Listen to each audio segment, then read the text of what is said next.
right. Everybody's got a smile. 10. Go. Hey, get that. Yeah, I'm going again.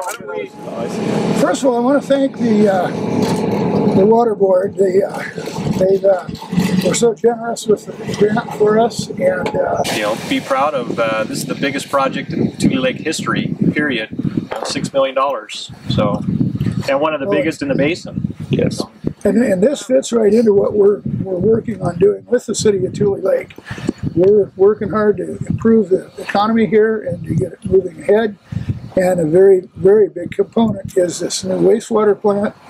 And it'll give us room to grow. We're fortunate enough that we had residents, and we're also going to be making some really big improvements to our water system this year. 2006. Okay. And we'd gotten a cease and desist order. We actually, over a period of time, had about 2 cease and desist orders. We had violations with our effluent and with some other violations. And of course, the plant was old and failing, and some of those were just due to the fact of the age of the plant. So we got a small grant for a study, and that was about $80,000.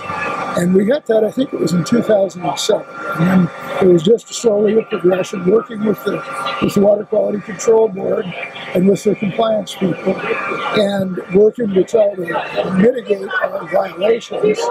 And we continue to have violations. We had really reduced them, but we still had that problem. And so I worked on it about 7 years, and then I retired, and we hired Brett Nystrom, and Brett really got involved. And when I retired, we had a grant for about $4 million, and then they were able to get another $2 million.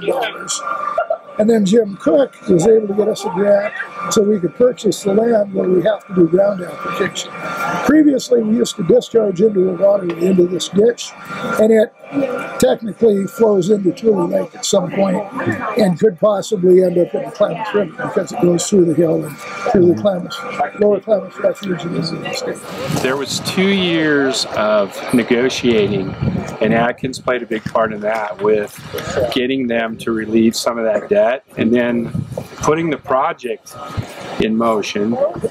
They were happy with that, but they still wanted more. So there was stipulations, and we had to agree to, and I signed an agreement on behalf of the city, and there's more strings attached to us. So things that we have to do to satisfy this. Right. But it's minimal compared to, so the state worked with us totally to get this accomplished. I've talked to a couple of my regulators, and they're going, we wish all the other projects would go this smooth.